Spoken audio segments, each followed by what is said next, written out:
क्यों कृष्ण ने किया एकलव्य का वध? सच्चाई जो बहुत कम लोग जानते हैं। महाभारत के मुख्य कथा में एकलव्य के आगे का जीवन विस्तार से नहीं मिलता, परंतु हरिवंश और कुछ पौराणिक प्रसंगों में एक कथा कही जाती है जिसमें बताया गया है कि आगे चलकर भगवान कृष्ण ने एकलव्य का वध किया।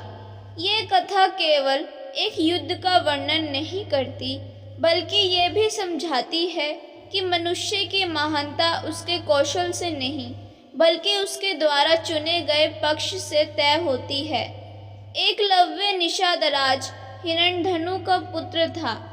बचपन से ही उसमें धनुर्विद्या सीखने की तीव्र इच्छा थी। वह द्रोणाचार्य के पास शिक्षा लेने गया, परंतु द्रोणाचार्य ने उसे शिष्य बनाने से मना कर दिया।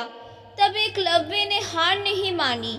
उसने जंगल में द्रोणाचार्य की मिट्टी की प्रतिमा बनाई और उसे गुरु मानकर स्वयं अभ्यास शुरू कर दिया। उसके परिश्रम, लगन और श्रद्धा ने उसे अद्भुत धनुर्धर बना दिया।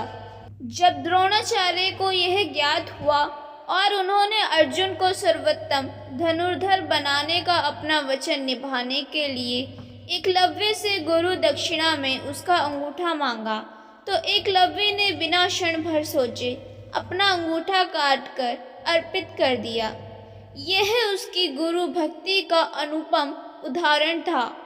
परंतु अंगूठा कट जाने के बाद भी एकलव्य ने अभ्यास नहीं छोड़ा। उसने नए ढंग से तीर चलाना सीखा और फिर से अपनी कला में निपुण हो गया।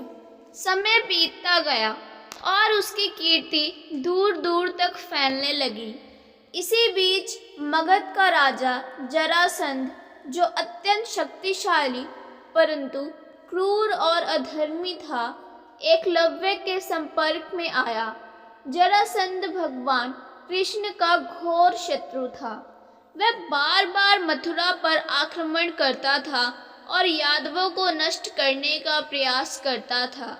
एकलव्य ने उसकी मित्रता स्वीकार की और उसकी सेना में शामिल हो गया।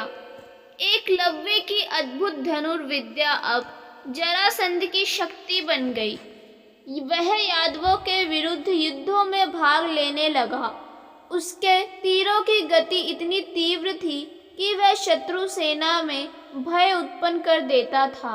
उसकी वीरता और कौशल के कारण जरासंध की सेना और भी प्रबल हो गई।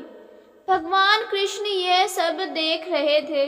वह जानते थे कि एक महान योद्धा जब अधर्म के पक्ष में खड़ा हो जाता है तो उसका पराक्रम विनाश का कारण बन सकता है। एक बार फिर जरासंध ने विशाल सेना के साथ युद्ध छेड़ा। इस युद्ध में एकलव्य अग्रिम पंक्ति में था। उसने अपने तीरों से यादव सेना को बहुत क्षति पहुंचाई। उसके निशाने अचूक थे और उसकी गति अद्भुत थी। यादव सैनिक विचलित होने लगे। तब भगवान कृष्ण स्वयं रथ पर सवार होकर युद्ध भूमि में उतरे। उन्होंने देखा कि यह वही एकलव्य है जिसने कभी गुरु भक्ति का उदाहरण प्रस्तुत किया था, परंतु आज वह अधर्म की ओर से युद्ध कर रहा है। कृष्ण और एकलव्य आमने सामने आए। युद्ध अत्यंत भयंकर हुआ। एकलव्य ने पूरी शक्ति से तीरों की वर्षा की। कृष्ण ने अपने दिव्य कौशल से उन सबका सामना किया। युद्ध लंबे समय तक चलता रहा। अंततः कृष्ण ने अपने दिव्य अस्त्र का प्रयोग किया।